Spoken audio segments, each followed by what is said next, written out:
So we've gone through form, class, speed, and pace. We are at the finish line. We are at, for the Belmont Stakes, part 5 of our Elements of Handicapping, the final assessment.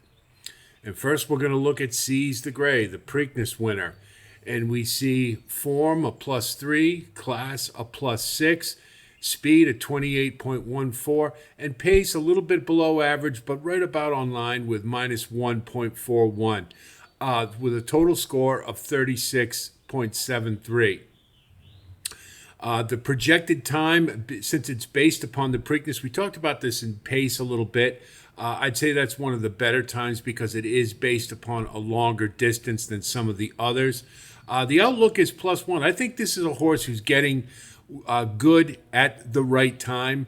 And I think that, all things considered, this is one of the better horses coming into this race, particularly when you consider the lack of pace and a true front runner. I think this one will be engaged early, and if it can run back to anything like the Preakness, I think this one has a really good chance.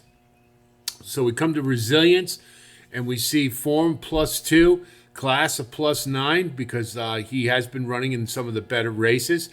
Speed was the real issue with resilience to me, -4.80, and consequently pace, -5.17. And that mainly has to do with the fact that he was backing up, albeit ran a nice race in the Derby, just didn't have quite enough to finish things off. So he comes up with a score about borderline, +1.03. I like this horse. I think he will run his race, but I just don't think it's good enough, and that's really the bottom line. So he gets a -1, and he'll be a toss for me. So we come to Mystic Dan, the Derby winner. Form, I think he ran obviously a very good Derby. Got a great ride. He ran an okay Preakness. I think he didn't have any excuses, and he could have done a lot better. Class-wise, I think he's obviously a fit if you win the Derby. He certainly has the speed to be competitive in this race, but pace is a little bit below average. And I really do believe that the third time running at classic distances that are maybe a little bit beyond his scope is going to catch up with him. So speed-wise, he certainly is a fit, but I just have a feeling he might hit the wall in this spot. I think he could run a decent race, maybe get into third or fourth based upon his speed alone. But I'm going to give him a -1, and I'm not going to use him. Maybe fourth, the bottom of the superfecta would be the extent of my interest. The Wine Steward is just a hard knocker. This horse brings it every single time, and the numbers are a little bit at the par, but and I think he has a decent score. I think he's going to run his race. Remember that projected 1.25 mile time is based upon his 1.125 in the Peter Pan. Really didn't have any excuses for not taking that race down. He's ultra consistent. I think he'll run his race, and he certainly could get into the money, but I just don't think he has enough to win it. So at 15-1, I think he offers some nice value for the bottom of your gimmicks. Antiquarian is a horse that I really like. I think this horse is in a forward projection. Speed-wise, does need to get a little faster, but I think there's a move forward in this one's future in the Belmont. I think this horse is sitting on a big race. The question will be whether or not it's good enough, and he is a little on the one-paced side, and so you do have to wonder about that closing kick a little bit, but I think every indication to me is that this horse can move forward, and at a price, I think you could definitely use. I will be keying this horse, and I think you can use it even as a potential win candidate with the right break and a move forward. Dornoch, as we mentioned, he used the term redheaded stepchild, and, this horse has just been beaten up by everybody, and, he didn't get a good trip in the Derby. The problem is he really didn't show much prior to that in the Bluegrass or the Fountain of Youth. I just don't think this horse is in good form. He certainly can run better in a smaller field, and I have a feeling they're going to just send him. But the problem would be he's just not fast enough, hasn't demonstrated that yet to take them all the way. I'll reiterate, Danny Gargan saying this horse waits for horses. That is not a good sign. coming into this race.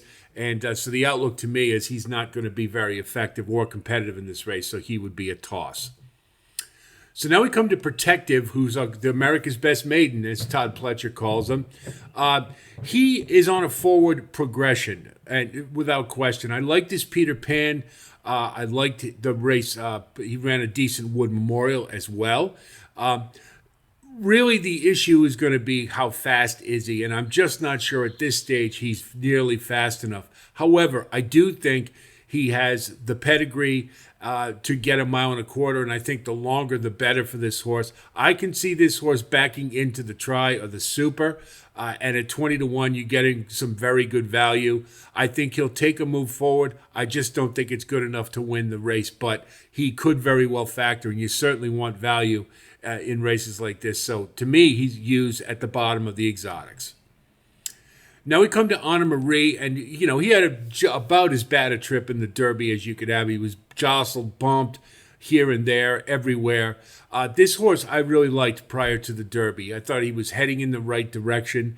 I'm just not sure at this point, particularly when you consider in the Louisiana Derby, he was right behind Catching Freedom. And Catching Freedom has turned out to be a nice horse, but maybe just a hair below the better ones. And so I kind of have a feeling Honor Marie's sort of in the same boat. You've got another closer in this race, obviously, in Sierra Leone sitting right next to him, who I think has a brighter upside. I could certainly see using Honor Marie underneath, but my biggest problem is that there isn't going to be, I don't think, a whole lot of pace in this race. And this horse is pace dependent, whereas Sierra Leone has proven that he isn't. So to me, the race doesn't really set up too well. I can go either way with this horse, but the interest would be at the bottom of the Tri or the Super, and I'll leave it up to you, and it's going to be a post-time decision for me based upon his odds.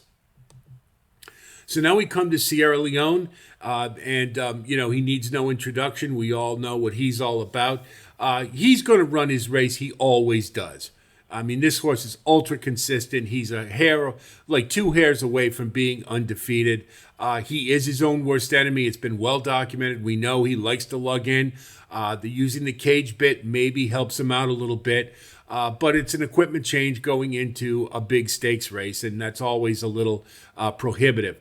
However, he stacks up all the way with all of these, except for one thing. He's not the fastest horse in this race. He has yet to produce a triple-digit number, and that does give me a little bit of concern. He is obviously a horse that you have to consider as a win candidate, but let's remember, even though he has proven that he can close into a lack of pace, maybe in this scenario, he may end up being second or third and just being a hair late for others who have a tactical edge. So I definitely like Sierra Leone. I don't like him at 9-5, and he'll probably be hammered a little bit more than that.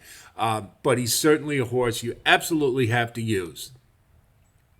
So now we come to Mindframe, the new shooter, the much ballyhooed new shooter. Now, you've really got to take a leap of faith, in my opinion, with this horse. And here's a couple of things. Now, I've belabored this over the course of the Derby Trail, but Mike Rapoli has been throwing everything against the wall.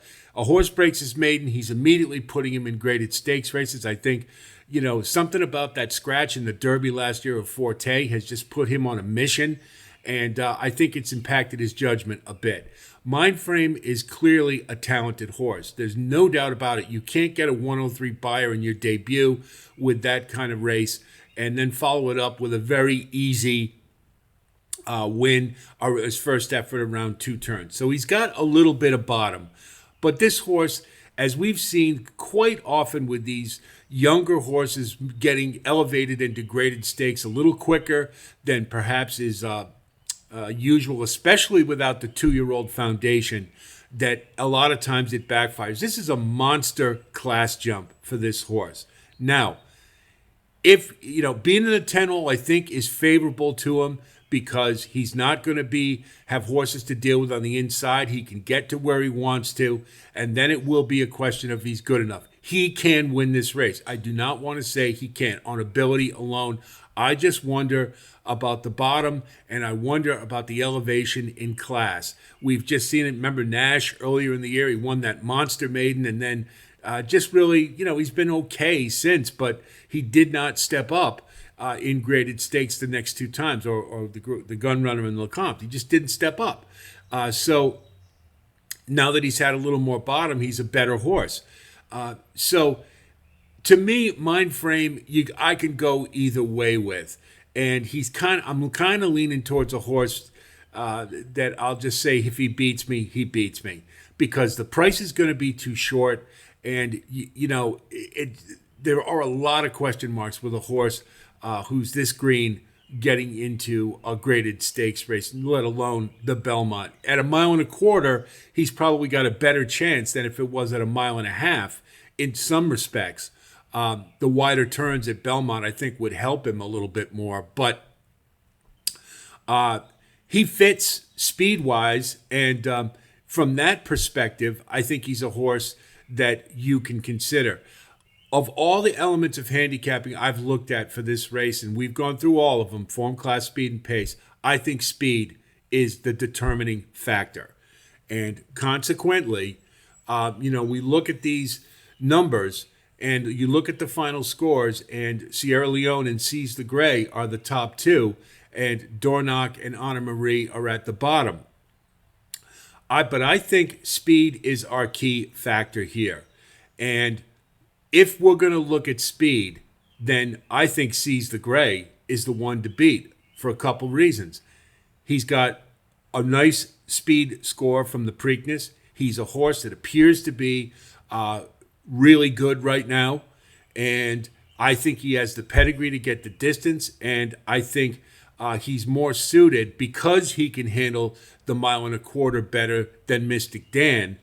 So I don't think it's necessarily that big an issue that he's run quite so much. So Seize the Gray is a horse that I think at 8-1, especially with the lack of pace, and I think he doesn't need the lead. He can rate, and he's going to have a great ground-saving position in the one hole.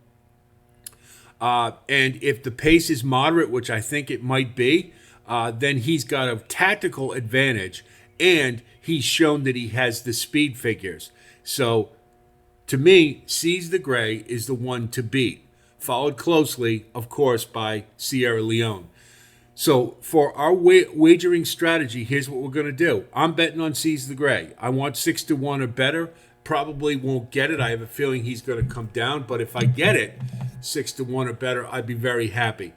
Now, I like Antiquarian in this race as well because I think he's got the upside, and he's shown enough to me that he can run a speed figure that can win this race. So my three keys in this race are Seize the Gray, Sierra Leone, and Antiquarian. So I'm going to box all three. We're going to leverage it 1-9, 1-5, and then 1-9, 10, and then we're going to key box, throwing the Wine Steward in there because he's been running second. He's going to have to run a little faster than he has, but I'm going to do a key box with 1 on top with 4, 5, 9. Then we're going to do the trifecta, Seize the Gray on top with 4, 5, 9, with 1, 4, 7, 9, and 10. We'll throw Protective and Mindframe in there. And then the superfecta, we're going to go 1 on top with 4, 5, 9, with 1, 4, 7, 9, 10 with all. And all I don't really like doing terribly much, but to me this is just sort of a funky race, and there's a lot of horses that could end up in fourth. You just don't know. So to me, it's Seize the Gray's race to lose, and I think speed is the issue, and I think this horse can run the fastest race to win the Belmont.